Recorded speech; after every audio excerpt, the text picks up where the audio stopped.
My daughter lied about me to her friends. Hi everyone. Before we get into today's video, I need your help.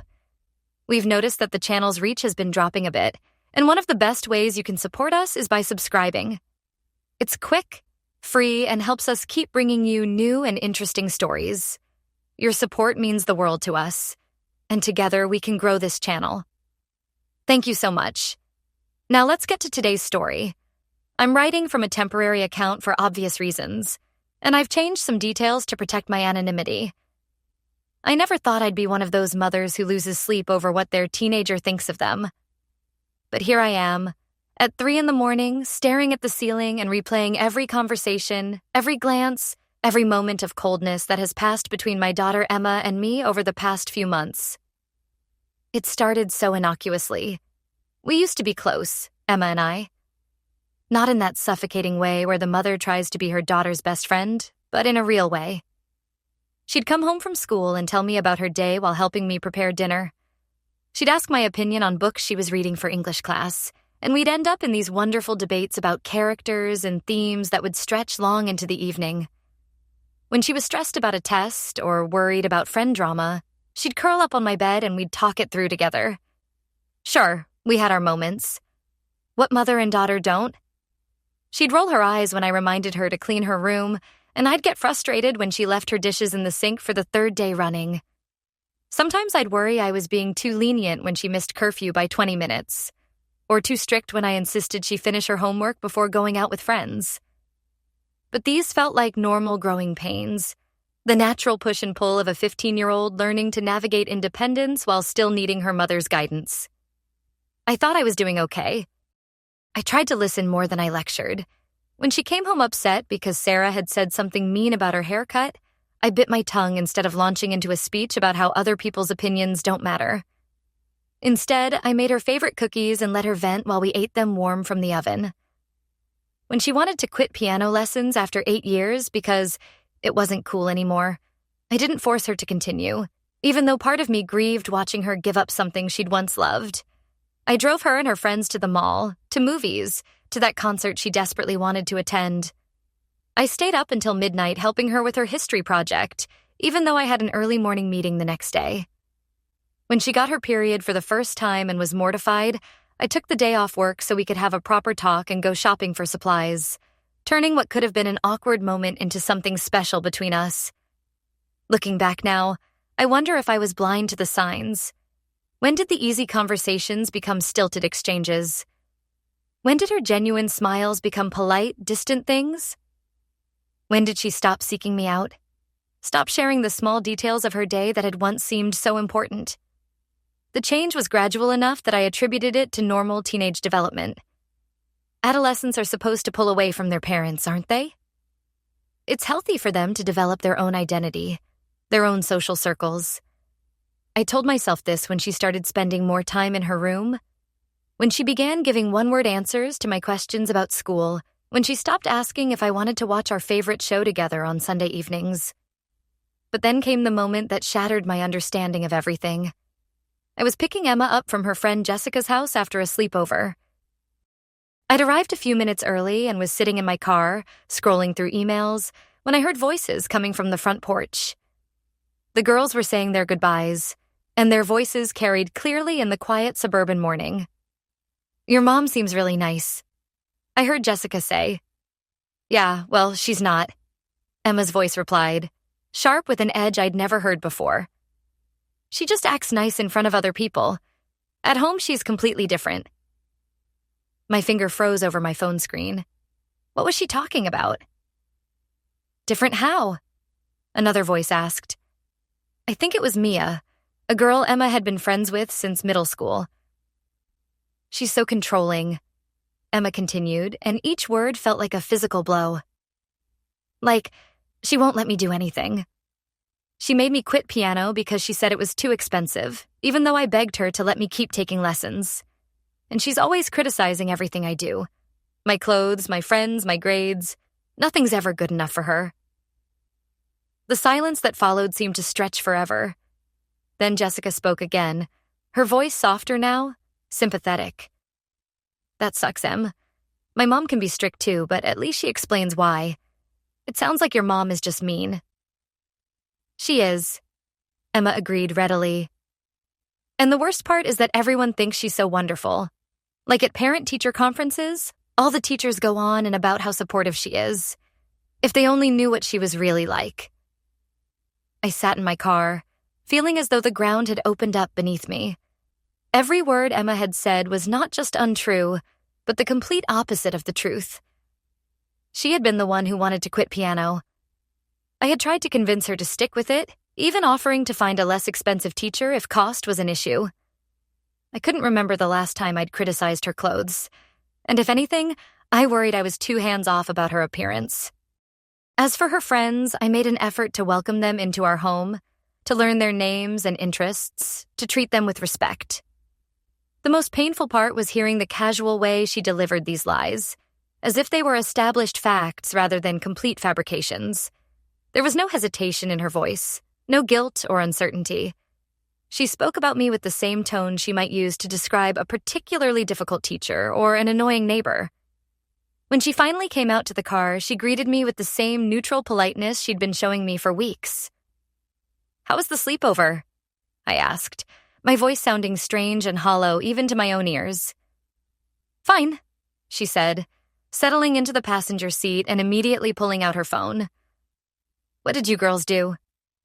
"Just hung out, watched movies." "That sounds fun."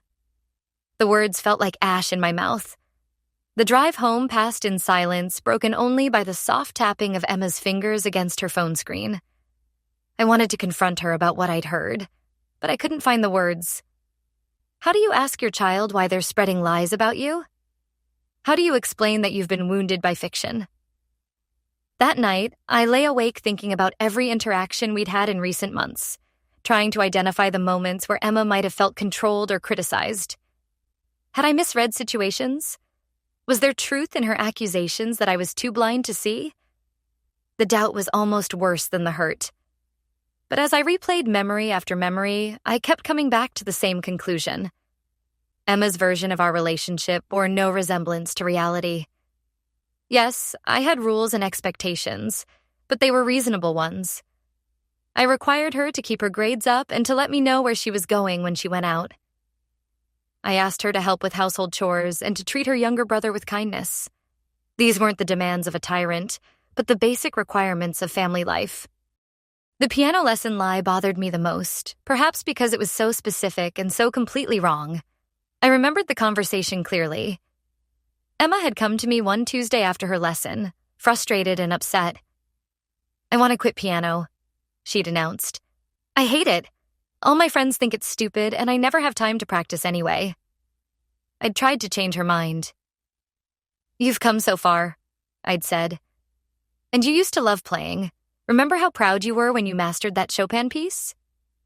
"That was when I was a kid," she'd replied, rolling her eyes. "I'm different now. Besides, piano isn't going to help me get into college. I should be focusing on things that actually matter." I'd argued with her for weeks, pointing out that music could absolutely help with college applications, that she had real talent, that she might regret giving up something she'd worked so hard to develop. In the end, I'd relented because I didn't want to force her to continue something she claimed to hate. It had been her choice, her insistence, her relief when I finally agreed to let her quit. But according to her friends, I was the villain who had torn her away from something she loved for purely selfish reasons. Over the following days, I found myself paying closer attention to Emma's behavior, looking for clues about this secret resentment she apparently harbored. What I noticed was subtle but telling. When friends called the house, she would lower her voice when I was nearby, as if she didn't want me to overhear. When I offered to drive her and her friends somewhere, she would hesitate just a moment too long before accepting, as though she were calculating whether the convenience was worth the risk of extended exposure to my presence. Most painful of all, I began to notice the way she would subtly contradict me in front of others. If I mentioned that we'd had a nice dinner together, she would make a face and change the subject. If I complimented her on something in front of her friends, she would deflect with a comment that made me sound either overbearing or insincere.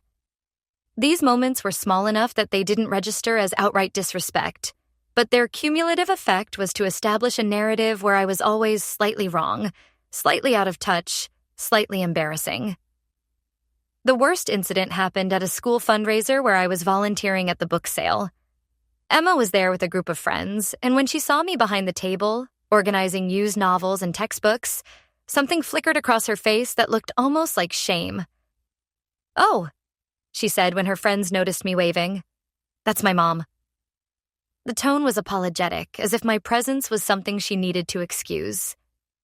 When her friend Olivia came over to say hello and complimented me on the display I'd created, Emma quickly steered the group away with a mumbled explanation about wanting to see the craft table. Later, as I was packing up the unsold books, I overheard Emma talking to Olivia near the school entrance. "She volunteers for everything," Emma was saying. And though the words weren't necessarily negative, her tone made them sound like an accusation. "She wants everyone to think she's this perfect mom, you know? It's embarrassing."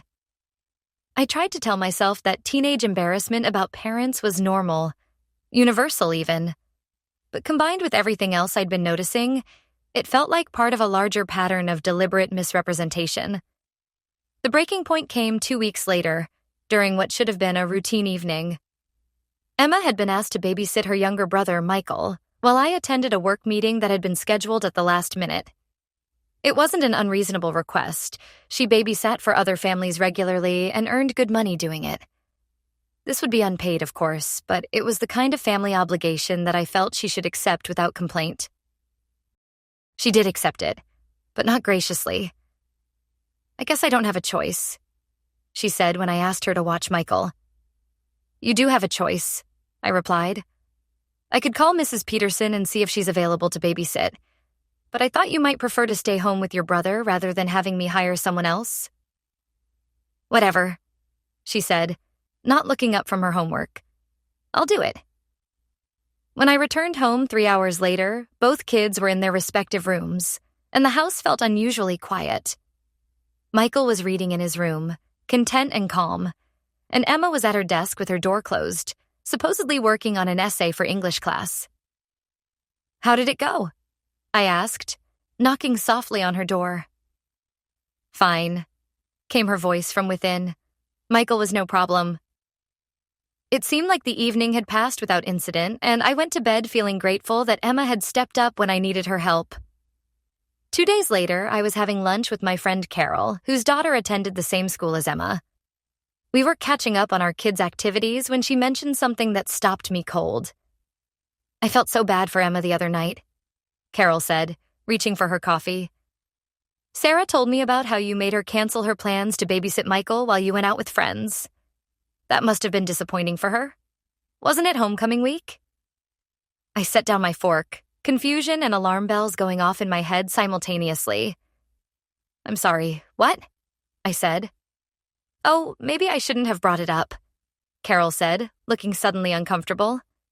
"Sarah mentioned that Emma had to miss some kind of group hangout because you needed a babysitter.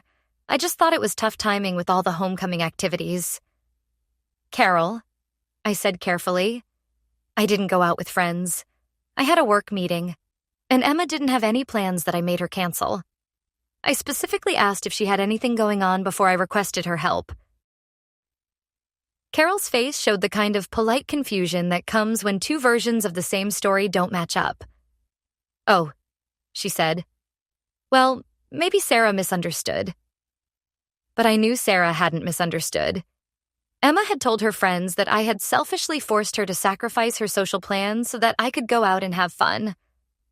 Once again, she had taken a perfectly reasonable situation and twisted it into evidence of my inconsideration and poor parenting. That night, I decided I had to address this directly. I waited until after dinner when Michael was upstairs doing homework and Emma was loading the dishwasher, one of the few household tasks she still performed without complaint. "Emma," I said, trying to keep my voice calm and non-accusatory. "I heard something today that confused me, and I was hoping you could help me understand." She looked up from the dishes, immediately wary. "Okay. Carol mentioned that Sarah thought you'd had to miss plans the other night when you babysat Michael, but you told me you didn't have any plans that evening." For just a moment, I saw something flicker in Emma's eyes. Surprise, perhaps, or guilt. But it was gone so quickly I might have imagined it. I don't know what Sarah said, Emma replied, turning back to the dishes. Maybe she got confused. Did you tell your friends that I made you cancel plans to babysit? I asked directly. No, she said, but her voice lacked conviction. I mean, not exactly. What does not exactly mean? Emma's shoulders tensed. I might have mentioned that I had to babysit when they were talking about hanging out. I didn't say you made me cancel anything specific. But you implied it. I don't know. Maybe they assumed. She was scrubbing the same plate with more force than necessary now. Why does it matter what they think? It matters because what they think reflects on both of us, I said. And more importantly, it matters because it's not true. You know I would never ask you to babysit if you had important plans. Whatever, Emma said, the word coming out sharp and dismissive. It's not a big deal. But it was a big deal to me. This wasn't just teenage exaggeration or the kind of harmless venting that kids do about their parents. This was a deliberate pattern of creating a false narrative, one that painted me as an inconsiderate, controlling mother who didn't respect Emma's autonomy or happiness. Emma, stop, I said, more firmly than I'd intended. Put down the plate and look at me. She did, reluctantly, and I could see the defiance building in her expression. I need to ask you something, and I need you to be honest with me, I said. Have you been telling your friends things about me that aren't true? The silence stretched between us like a taut wire. Emma's face cycled through several expressions: surprise, guilt, anger, and finally a kind of cold defensiveness that I'd never seen from her before. I don't know what you mean, she said, but her voice was quiet now, uncertain. I think you do, I replied. I've heard some of the things you've said. About piano lessons, about me being controlling, about me making you miss social events. None of those things are true, Emma. So I need to understand why you're saying them. Her face flushed red, and I could see her trying to decide between continued denial and outright confrontation. The confrontation won. Maybe because that's how it feels, she exploded, her voice cracking with emotion. Maybe because even when you don't say the exact words, I know what you're thinking. I know you think my friends are stupid and my interests are dumb and that I'm never good enough for you. The accusation hit me like a physical blow. Emma, that's not true. I don't think any of those things. You don't have to say it, she shot back. It's in your face when you meet my friends. It's in the way you ask about my grades. It's in the way you look at me when I mess up. You think I don't notice, but I do. I stared at her, trying to process what she was saying. Was it possible that my attempts to be supportive had somehow been misinterpreted as judgment? Had my concern about her well-being come across as criticism? Emma, if I've made you feel judged or not good enough, I am truly sorry, I said. That was never my intention. But that doesn't explain why you're telling your friends things that aren't true. Because it's easier, she said, tears starting to form in her eyes. Do you know what it's like to be the only one whose mom still treats her like she's 10 years old? Do you know what it's like when everyone else is complaining about their parents and you can't think of anything real to say? The pieces were starting to come together now, and the picture they formed was heartbreaking. Emma wasn't lying about me out of malice. She was lying because she felt left out, because having a mother who was actively involved in her life made her seem childish to her peers. So you made up stories about me being terrible so you'd fit in? I asked. I didn't make them up, she said defensively. I just emphasized certain things, made them seem worse than they are. But Emma, the piano lessons? Okay, fine, she interrupted. Maybe I changed some details, but it doesn't matter because it's not about what actually happened. It's about how I felt. How you felt about what? About being different, she shouted. About being the weird kid whose mom actually cares about her homework and knows all her teachers' names and volunteers for everything at school. Do you know how embarrassing that is? I felt as though I'd been slapped. All the things I thought made me a good mother, my involvement, my interest, my effort to support Emma's education and activities were apparently sources of shame for her. "I'm sorry that my caring about you embarrasses you," I said, and I couldn't keep the hurt out of my voice. "That's not—" Emma started, then stopped, looking frustrated. "You don't get it. You don't understand what it's like to be 15. "Then help me understand," I said. "But help me understand with the truth, not with stories you make up to tell your friends." "The stories aren't for you," she said. "They're for me. They're so I can feel normal for 5 minutes, okay? So I can complain about my mom like everyone else does, instead of having to admit that mine is actually fine." The word fine came out like it tasted bitter, and I realized that this was perhaps the cruelest irony of all. Emma was ashamed not because I was a bad mother, but because I wasn't bad enough to give her legitimate grievances to share with her peers. "Emma," I said softly, "you don't have to be ashamed of having a mother who loves you." "But I am," she said, and now the tears were flowing freely. "I am ashamed, and I hate that I'm ashamed. And I hate that you make me feel guilty for being ashamed. All my friends have these epic battles with their parents, and they bond over how awful they are. And I have nothing to contribute except made-up complaints because the truth is that you're actually a pretty good mom, and that makes me feel like a baby." The raw honesty of this confession broke something open in my chest. My daughter was struggling not because I had failed her, but because I had succeeded in ways that made her feel isolated from her peer group. She was lying about me not out of genuine resentment, but out of a desperate need to belong, to have the same kinds of parent-child conflicts that seem to be the currency of teenage social bonding. "Oh, sweetheart," I said, taking a step toward her. "You're not a baby for having a good relationship with your mom." "Yes, I am," she said, wiping her nose with the back of her hand. Sarah's mom screams at her all the time and tries to control who she dates. Jessica's dad hasn't talked to her in months because he's mad about her grades. Mia's parents are getting divorced and they use her as a messenger. That's normal. What we have isn't normal. What we have is healthy, I said. Emma, there's nothing wrong with us caring about each other. But it makes me different, she said. And I'm tired of being different. I'm tired of being the good kid with the good mom who has good grades and a good attitude about everything. I just want to be normal and angry and have something real to complain about. So you invented reasons to complain about me?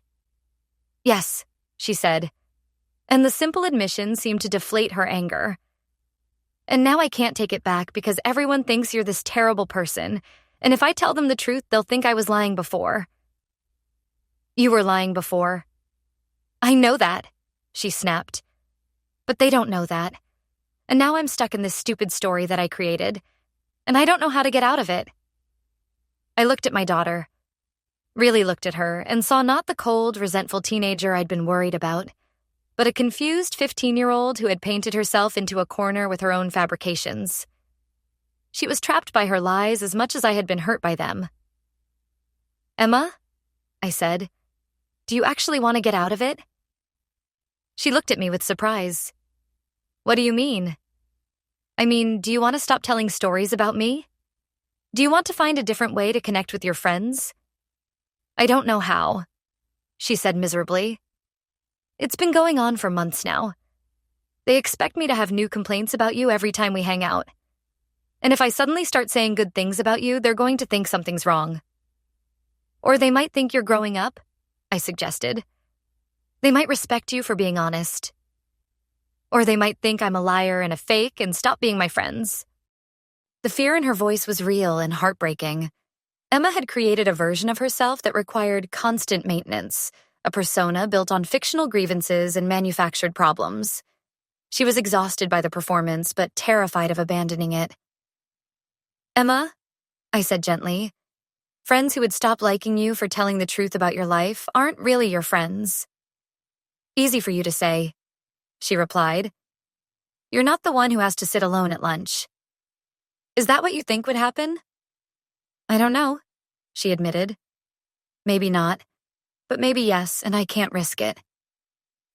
I understood her fear, even if I disagreed with her solution. 15 is such a precarious age, when social standing feels like a matter of life and death, and the thought of being excluded from the group is genuinely terrifying. What if we tried something different?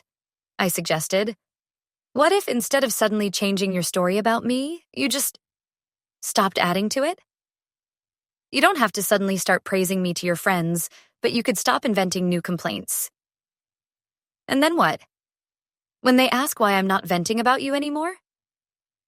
You could say you're trying to focus on positive things, or that you've decided complaining doesn't help, or that you're dealing with family stuff privately now. Emma considered this, wiping her eyes with the tissue I handed her. What about all the stuff I already said? All the lies I've already told? We can't undo those, I said, but you don't have to keep building on them. Some of my friends really hate you now, she said quietly, because of things I said. I know, I replied. I've noticed. I'm sorry, she said, and for the first time in our conversation, she sounded like my little girl again. I really am sorry, Mom. I never meant for it to get this bad. I know you didn't, I said, and I meant it. You were trying to solve a problem, and you chose a solution that seemed to work in the short term. But it didn't work, she said. Not really, because every time I complained about you to my friends, I felt worse afterward. Like I was betraying you, even when I was mad at you. You were betraying me, I said gently. But more than that, you were betraying yourself. You were pretending to be someone you're not. I wanted to be someone else, she said. Someone cooler, someone with more problems, someone more interesting. Emma, you are interesting. You're thoughtful and creative and funny and kind. Those are much better qualities than having a dramatic family life. Not when you're 15, she said with a weak smile.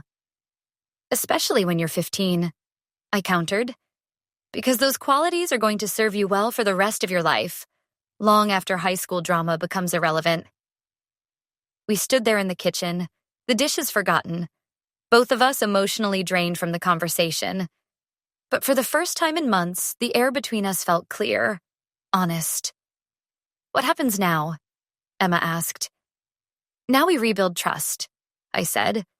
You start being honest with your friends, at your own pace and in your own way. And I start paying attention to the messages I'm sending you about what I expect and how I express my love. You don't need to change anything, Emma said quickly. This wasn't your fault. It wasn't entirely my fault, I corrected. But I clearly missed some signals that you were struggling with our relationship. I should have noticed that you felt isolated by having a stable home life. That sounds so stupid when you put it like that. It's not stupid, I assured her. It's human. Everyone wants to belong, and sometimes we make poor choices in service of that need. Really poor choices, Emma said with a grimace. The choice is made, I said. Now we focus on the choices you make going forward. Over the following weeks, I watched Emma carefully, looking for signs of how she was handling the situation with her friends. The change was gradual but noticeable. She stopped making pointed comments about my parenting when others were around. She began accepting my offers to drive her places without the reluctant hesitation I'd grown accustomed to. Most tellingly, she started asking my opinion about things again. Small things at first, like whether a shirt looked good with a particular pair of jeans, but gradually expanding to include more substantial topics. One evening, about a month after our kitchen confrontation, Emma came to my room while I was reading in bed. Mom? She said, hovering in the doorway. Come in, sweetheart. She settled herself at the foot of my bed, pulling her knees up to her chest in a gesture that reminded me of when she was younger. I told Jessica the truth about the piano lessons, she said without preamble. How did that go? Better than I expected, Emma admitted. She said she was confused because the story had never really made sense to her anyway. She said she couldn't imagine you being mean about anything. That was brave of you to tell her. It felt good, Emma said. Like I could finally stop keeping track of what I'd said before. What about the other stories? I'm working on it, she said. It's harder than I thought it would be. I've been complaining about you for so long that some of my friends are surprised when I mention anything positive. How are you handling that? I told Mia that I was trying to have a better relationship with you, and that focusing on negative stuff wasn't helping, Emma said. She said that was mature of me. It is mature of you. Some of them seem almost disappointed, Emma added, like they were enjoying having someone to commiserate with about awful parents. There will always be people who prefer drama to peace, I said. The question is whether those are the kinds of people you want as close friends. I'm starting to figure that out, she said. Sarah got really weird when I wouldn't trash talk you at lunch last week. She kept pushing me to complain about something, and when I wouldn't, she started making up stuff about how you probably secretly hate her. How did you respond? I told her that was ridiculous and that you've always been nice to her. She didn't like that answer.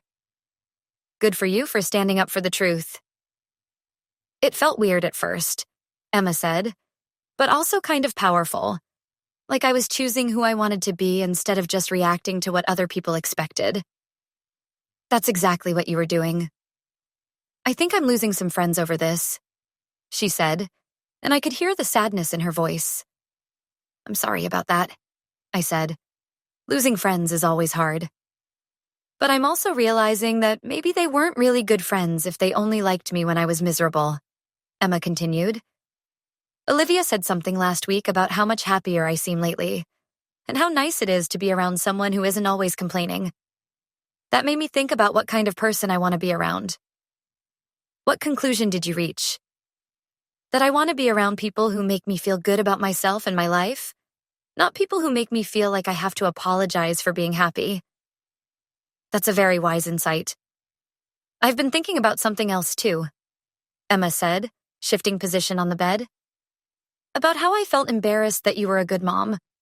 I think I was also embarrassed that I still needed you sometimes. What do you mean?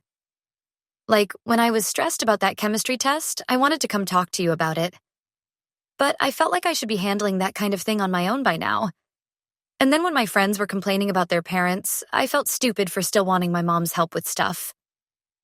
Emma, there's nothing wrong with wanting support from your parents. That doesn't make you immature. It makes you smart. I know that now, she said. But at the time, it felt like weakness. Like I should be more independent. Independence doesn't mean cutting yourself off from people who love you, I said. It means making good choices about when and how to ask for help. I wish someone had told me that before I spent months pretending to hate you, Emma said with a rueful laugh. You didn't pretend to hate me, I said. You pretended to have reasons to hate me. There's a difference. Is there? I think so. I think deep down you knew that the stories you were telling weren't true. And I think that's why they made you feel worse instead of better. Maybe, she said. I definitely felt guilty every time I said something mean about you. But I also felt like I couldn't stop. What changed? You confronted me, she said simply. You made me face the fact that what I was doing was hurting both of us. And you didn't do it in a mean way. You just asked me to be honest. I'm glad we talked about it. Me too, even though it was scary. What was scary about it? I thought you might stop trusting me, Emma said. Or that you might decide I was a terrible person for lying about you. Emma, you made some poor choices, but that doesn't make you a terrible person. It makes you a teenager who was trying to navigate a complicated social situation. I handled it really badly, though. Yes, you did, I agreed. But you also recognized that and chose to do better. That's what matters now. I have one more confession, Emma said, looking down at her hands. Okay. Sometimes I still feel embarrassed about having a good relationship with you. Not because there's anything wrong with it, but because it makes me different from some of my friends. That's honest, I said. What do you do with that feeling? I remind myself that different isn't bad, she said. And I think about whether I'd rather have the problems some of my friends have with their parents just so I could fit in better. And the answer is always no, she said. I like being able to talk to you. I like that you know what's going on in my life. I like that I can trust you to listen without judging me. I like those things too. I know I might still struggle with this sometimes, Emma said. The wanting to fit in thing doesn't just go away. No, it doesn't, I agreed. But now you have strategies for dealing with it that don't involve creating false narratives about our family. Like what? Like talking to me when you're feeling pressured to complain about your home life. Like remembering that good friends won't require you to be miserable to earn their friendship. Like focusing on the things you genuinely have in common with people instead of manufactured drama. Those are good strategies, Emma said. I'll try to remember them. And Emma, if you ever find yourself slipping back into old patterns, just tell me. We can work through it together. I will, she promised. I don't want to go back to feeling like I have to lie about us. I don't want that either. Emma was quiet for a moment, then looked up at me with a small smile. Mom? Thanks for not giving up on me when I was being awful. You weren't awful, I said. You were struggling, and I will never give up on you. I love you, she said, and the words sounded different than they had in months. More present, more real. I love you too, sweetheart. So much. 6 months have passed since that conversation, and while our relationship isn't perfect, no mother-daughter relationship ever is, it's honest again. Emma still has moments of teenage frustration, and I still sometimes worry that I'm being too protective or not protective enough. But we talk about these things now instead of letting them fester in silence. Emma's friend group has shifted somewhat. She's grown closer to girls like Olivia, who seem to appreciate her positive outlook, and she's naturally drifted away from those who seem to thrive on drama and negativity. She still sees Sarah and some of the others at school, but their relationships have become more casual, less intense. Emma told me recently that she doesn't miss the constant pressure to have something to complain about. It's actually really nice, she said, to be able to say that my weekend was good without having to follow it up with some criticism of you or Dad. Last week, Emma asked if she could start taking piano lessons again. Not because she felt pressured to, and not to undo the lie she'd told months ago, but because she missed playing. I know I said I hated it, she told me, but I think I only hated it because I felt like I was supposed to. My friends made it seem uncool, so I convinced myself I didn't want to do it anymore. We found a new teacher, someone closer to home, and Emma has been practicing with an enthusiasm I haven't seen from her in years. When Mia commented that it was random for Emma to suddenly go back to piano, Emma simply said, I realized I missed it more than I thought I would. No elaborate explanation, no justification, just the simple truth. I've learned things too, through all of this. I've become more aware of the subtle ways I might be putting pressure on Emma to be perfect, even when that's not my intention. I've started asking more open-ended questions about her day instead of immediately jumping to specifics about grades or assignments. I've made an effort to acknowledge the real struggles of being a teenager, even when those struggles seem manageable from my adult perspective. Most importantly, I've learned to recognize that Emma's occasional need for independence doesn't mean she's rejecting me or our relationship. When she chooses to handle something on her own instead of asking for my help, I try to see it as growth rather than distance. The night before Emma's 16th birthday, she came into my room again, settling into what has become her usual spot at the foot of my bed. I've been thinking about something, she said. What's that? About how I used to think having a good relationship with you made me weird, she said. I was talking to Jessica about her mom yesterday. They got into this huge fight over something stupid, and I realized I don't envy that anymore. No? No, like Jessica was so upset and stressed out, and she kept saying how much she hated her mom and how they never understand each other. And I just felt grateful, I guess. Grateful that when we disagree about things, we can usually work it out. Grateful that you actually listen when I talk to you. I'm grateful for those things too. I think I finally understand what you meant about real friends not requiring you to be miserable, Emma continued. Jessica seemed almost annoyed when I said that you and I get along pretty well, like she wanted me to be as upset as she was. How did that make you feel? Sad for her mostly, Emma said, and glad that I stopped pretending to have her problems. That's very mature of you. I feel more mature, she said. Like, I still care what my friends think about some things, but I don't feel like I have to lie about my life to make them like me. That's a hard lesson to learn at any age, I said. I'm proud of you for figuring it out. Even though it took me months of lying about you first? Especially because you figured out how to stop and make things right, I said. That shows real character, Emma.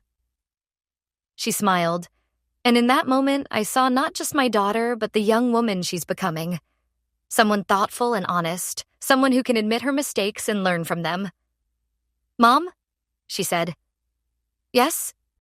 Next time I'm struggling with something, can I just tell you about it instead of making up stories to tell other people? Always, I said. That's what I'm here for. Good, she said, getting up from the bed. Because being 16 is probably going to come with a whole new set of problems, and I'd rather deal with them with you than against you. I'd prefer that too. As she headed toward the door, Emma turned back one more time. I know I've said this before, but I really am sorry about everything. About the lies, about making your friends think you were a terrible mother, about making things weird between us for so long. I know you are, I said, and I forgive you. Completely. I forgive me too, she said, and something about the way she said it made me think she really meant it. After she left, I lay in bed thinking about the journey we'd been on together, from the easy closeness of her childhood, through the confusing distance of early adolescence, through the painful revelation of her lies, and finally to this new place of honest communication and mutual respect. I thought about the mother I'd been trying to be all along, involved but not intrusive, supportive but not controlling, loving but not smothering. I hadn't always succeeded, and I'd certainly made mistakes. But Emma's willingness to rebuild trust with me suggested that perhaps I hadn't failed as completely as I'd feared during those dark months when she seemed like a stranger. Most of all, I thought about the courage it had taken for Emma to abandon the false narrative she'd created and return to honesty, even when honesty was harder and less socially rewarding than fiction. That kind of integrity can't be taught through lectures or rules. It has to be chosen, again and again, even when the choice is difficult. My daughter had chosen truth. She had chosen us, and in doing so, she had chosen the person she wanted to be. As I finally drifted off to sleep, I felt something I hadn't experienced in months. Genuine optimism about Emma's future, and about our relationship as she continued growing into the remarkable young woman I could see her becoming. We weren't perfect, and we never would be. But we were real, and we were honest, and we were committed to figuring things out together. And that, I realized, was more than enough.